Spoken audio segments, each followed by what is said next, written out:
I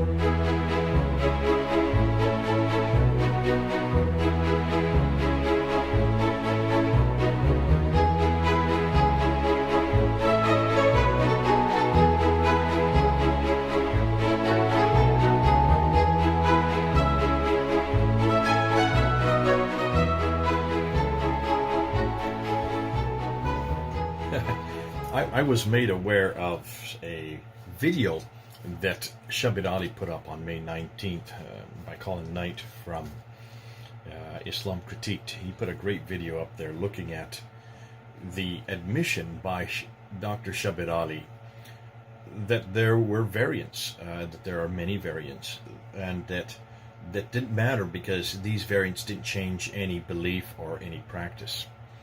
I thought it was fascinating. It was just put up a few days ago, so I went back to look at this video, and as I was watching roughly 13-14 minutes where he goes through and tries to help the Muslims understand that this is not a real problem, I started taking notes. And as I was taking notes, I said, wow, this is exciting. See, I know Dr. Shabir Ally. I've debated him 6 times in person. We've debated in different formal debates all the way since 1998. We've debated. Our last debate was in 2014, so we're talking 6 years ago, and almost 6 years. Coming up in September, it would be 6 years. And at that time, I confronted him on the 6 major manuscripts, and it was the first time I think that he ever really knew that these manuscripts had problems. He didn't know how to deal with it at that time, and at that time he was very clear that he didn't really care about the manuscripts, that as far as he was concerned, he knew that the Quran was the Word of God, had been preserved because of the number 19. 19 here, 19 verses here. If you look at these set of verses and these set of verses, you get 19. These words and these words, you get 19, 19, 19, 19, all the way through, proving that this was the miracle of Muhammad. And I was saying, it was fascinating because when I looked at the manuscripts that I had just introduced to him, I couldn't find any versification. There was no versification. In fact, most of the manuscripts, in fact, all of the manuscripts were only incomplete. None of them were complete. Not one of those manuscripts of the 6 that I introduced. So I turned to him and I said to Dr. Shabir Ally, could you tell me what verses you're talking about, and how is it you even know what versification is, when there's not today any standardization of versification in any manuscripts that we look at today? For those of us who are quoting different surahs and ayahs, we have to go 5 verses above and 5 verses below to find what you're talking about. And so finally he had to admit, well, it's the 1924 Egyptian, what we know as the Hafs text. And he mentions it in this video. That 1924 Hafs text is the one that we find. And he tries to explain why is it that was chosen in 1924. What he didn't explain is that was only chosen for one city, the city of Cairo in Egypt. And it was only for the Department of Education because all of the answers coming from these high school students' tests, standardized tests, had so many different answers that they had to make one Quran, that the unified Quran, just for Egypt. It became standard for all of Egypt then in 1936, known as the Farouk edition, and it was only standardized for all of the world in 1985, 25 years ago. Now, he didn't mention all this in his little video, but nonetheless, let's get back to what he was saying. Today, most Muslims read the Quran in a text that is referred to as the Egyptian edition of 1924. But this is not the only text of the Quran that is read throughout the world. In North Africa, there is a slightly different text that is based on a slightly different reading, mostly corresponding to what we read in the rest of the world, but with some slight variations that do not affect anything that Muslims believe and do not have any major impact on any Muslim practices. And then too, in some parts of Africa, there is another reading of the Quran and a matching manuscript that is prevalent. And here too, we find some slight variations that do not affect Muslim beliefs and do not affect Muslim practices in any significant degree. So he was talking about the differences, or the fact that there were differences. So that's quite an admission. And Colin brought this up in his video. And Colin was saying, isn't this the same thing that we used to say about the fact, the roughly 40 verses that are in the Bible? When you point them out, there's no theological difference, there's no doctrinal differences between them. And he was trying to take that same line, and that's what Colin so brilliantly brought out and put forth. But I was fascinated by that there are no differences. I'd like to see if that is the case, because I remember when Hatun and I introduced this back in 2016 at Speaker's Corner, and we lifted up and held up those 26 different Qurans, Arabic Qurans, there at Speaker's Corner. And the reaction we got from everybody, and one of the comebacks was always, these are no different. They all say the same thing. When you look at the Hafs or you look at the Warsh, that's the one that Shabir Ally was referring to. That's the one in North Africa. That's the Warsh that's very popular there. When you look at them, there's no difference whatsoever. None whatsoever. And so he's saying that again in this video. No difference between them. No belief. He must have said it about 5 or 6 times. It doesn't bring any difference between belief and practice. Let's see if that's the case. Let's just see if that's the case. So let's look at the beliefs and practices. Or let's just look and see if these make a difference, if there's any theological differences. I'm just going to look about 6 of them, because after we put these up at Speaker's Corner, we then the very next day did a studio copy, and we went through about 70 examples of thousands. We have really, if you want to look at all, now I think Hatun has about 37 that she has collected, 37 different Arabic Qurans. At that time we only had 26, but in the 30 amongst about 23 of them that she's looked at, her team has already found 93,000 differences. 93,000 differences between just 23 of these different Qurans. That Shabir Ally is saying, well, they don't give us any beliefs differences. There's no changes of beliefs. There's no changes of practice. He kept on repeating this, as is to allay the fears of those who say, wait a minute, we were told that they were all the same, that there's only one Quran, and there's always been only one Quran. I'll be getting back to that, because there's some other things he brought up. They're just brilliant. But let's talk about this section, and that is, what do we know about the difference? So let me put these up, and I'll put them up before you, because these are the same slides that we did way back in 2016. They haven't changed. They're exactly the same slides, and I want to just go through with you these slides, and you decide whether or not there's any differences between the different versions, the different Arabic Qurans. And remember, what Muslims claim is that this book was preserved in heaven. Chapter 85, verse 22 of the Quran says that as well. So it's not just the Muslims saying this, it's very much what the Quran itself says. And if this is the case, it cannot have any human interference, because if it has any human interference, then it is open to criticism. That means we can critically analyze it, not only textually, as Colin was saying, but we can also analyze it, assuming, therefore, that if it's had any, even one word or letter or verse change, then it's open to all kinds of words, letters changed. And we're talking about 93,000 differences. Now, he'll explain that later on in the video, but before we get to that, let's just look at these variants that we're going to put up. And the first one I'm going to put up is Surah 1:4, because that's the one Muslims always point to. That's one they always want to go to. That's their default one, to say, see, this is nothing. This is really nothing. Here it is. Take a look at this. Surah 1:4. Surah 1:4 has the word Maliki in the Hafs. There you see on the left, the Hafs is Maliki with the Dagger Aleph. I've circled it in red there. You can see the Aleph that's sticking straight up. The only owner. Maliki Yaumi al-Dini is what it says, the transliteration. Now, the translation for that is the only owner of the day of recompense. That's in the first chapter of the Quran. In the Warsh, the one that Shabir Ally is referring to, that's popular in North Africa, it's Maliki, which is the king. It doesn't have the Dagar Aleph. It's just the Fatah. You can see it. I've circled it there. So in one case, it's the owner of the day. The other is the king of the day. That's not really that much important. In fact, you're not going to get too many people that are going to quibble on that. And that's why Muslims like to go to that one as their example, as their default, because it says, see, you could be the owner of the day or the king. It doesn't matter. You're the same person. A king is the owner, or the only owner of the day, or the king of the day is the same as the owner. Either way, you can go back and forth. So therefore, I can see why they default onto that. How about this one here? Let's go to this one here. This is Surah 3, Ayah 146. And how many a prophet fought with whom were many worshippers of the Lord? That's Qatala. And you can see there is the Dagar Aleph again.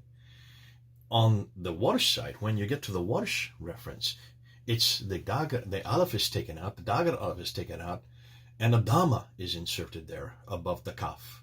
And there it becomes Qutila. So instead of katala, it's kutila with a kasra under the team. So you have the translation in one side is how many prophet fought with whom were many worshippers of the Lord. In the other side, it then says, and how many prophets were killed with whom were many worshippers of the Lord. Now you might say, well, okay, they fought or they're killed. That's not really much importance. Well, did the prophets simply fight or were they killed? I'd like to know that, because if I were a prophet, I would rather fight than be killed, as the former survives. So there you can see it's not really a theological difference, but it makes a big difference as to whether or not they just fight or are killed. Let's go to the next one, chapter 38:45. Now I'm skipping a whole slew of them. We went through 70 of them. You can go back in 2016 and see what we did. I just want to give you a few choice ones just to give you an example of what we're dealing with here. Now here's the difference. This is chapter 38, verse 45. And in this case, we're looking at the Hafs, which is the standard one, the one that was chosen in 1924, and we're looking at Al-Bazi, which is another one that of the 37 that we now have in our possession. And in this case, the word is ibadana with a dagger aleph there after. You can see it there above the B. So the translation would be, and remember our slaves, plural. Did you notice that's plural there? With the ibadana, Ibrahim, Isaac, and Yaqub, owners of and it goes on about these three. In Al-Bazi, the Dagar Aleph is not there. It's just a Fatah. And what's fascinating, the Dagar Aleph above the beam is missing. So it's just Abdana. No Dagar Aleph. So it's singular. So it would be translated, and remember our slave, Ibrahim, Isaac, and Yaqub, owners. You can see a problem right away. Are there three listed slaves of Allah or just one? Either Al-Bazi doesn't know how to count, or in this case, it's a grammatical mistake, and that's exactly what we're saying. This is a grammatical mistake. So that would cause a lot of problems, because how can you have a grammatical mistake in one of God's 7 ahruf, as he keeps on talking about 7 ahruf. Now remember, we're up to 37 different ahruf, so this is no longer 7, but that's the 7 ahruf that they have to get from the tradition.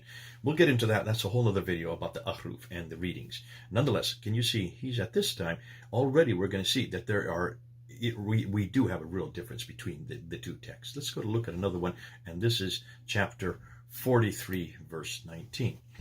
And it's in the Hafs, it's ibadu, slaves, translation, and they make the angels who are slaves of the beneficent females. So ibadu, but in the Ra translation, or the Ra reading, it's inda, so it's a completely different word. Can you see that? Look at what's underlined in green, then look what's underlined in yellow. So here you have inda. Inda is a completely different word, and it means in the presence. So whereas in the Hafs it says, and they make the angels who are slaves of the, really that should be Allah, females. In the inda recitation, it's, and they make the angels who are in the presence of Allah, females.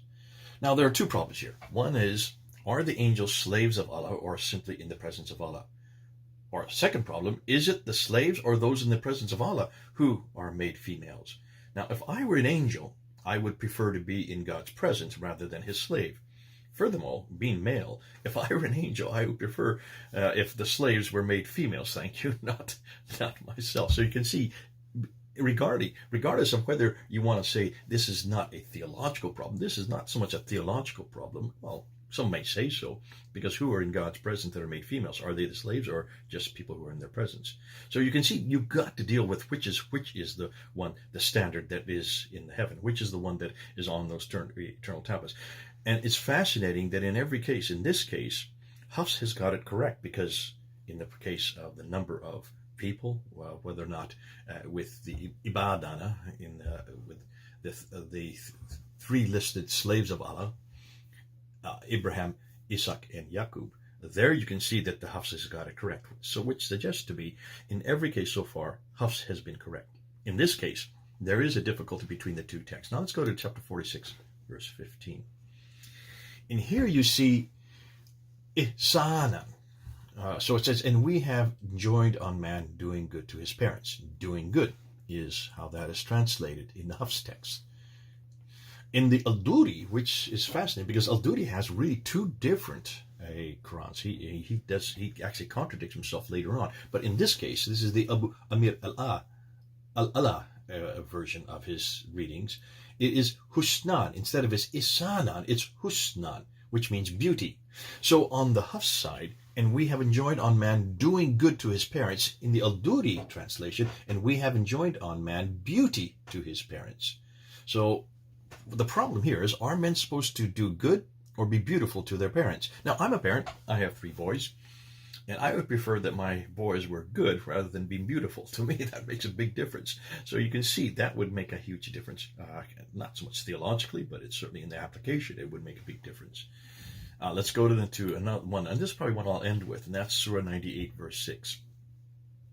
In the Hafs translation, or version, it has bareyati. Bareyati is the word that you can see underlined in green. Creatures.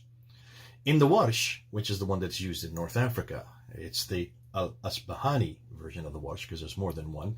The word is Al-Bare'ati, Bare'ati, with the glottal stop there, underlined in yellow. You can see there that's completely, it is a different word, especially at the end.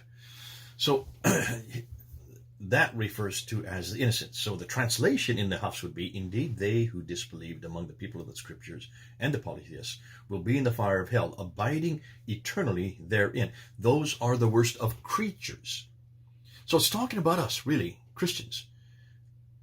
In the Warsh, which is popular in North Africa, the translation would say, indeed, they who disbelieved among the people of the scriptures, that's us, and the polytheists, those are the heathens, will be in the fire of hell, abiding eternally therein. Those are the worst of the innocent. Well, now, there are 2 problems here. One is, are Christians the worst creatures, or are we innocent? And if we are innocent, what are we, along with the Jews and the polytheists, doing in hell?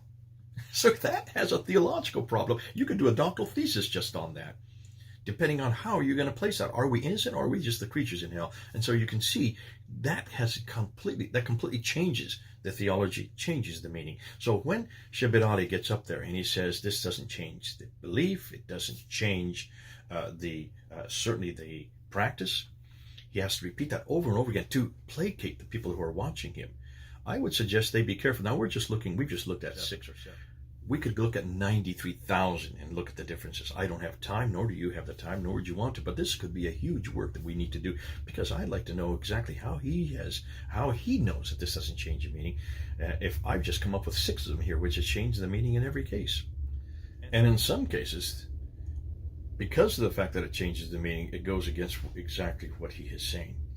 I let you come up to your own conclusions, but for Shabir Ally, somebody of his caliber, somebody of his station, and of course he's well known all over the Muslim world. He is highly respected, has a doctorate from Toronto University, and the fact that he is considered to be probably the world's best debater in the Muslim world in the English language, well, in any language, because really debates are all happening in English today.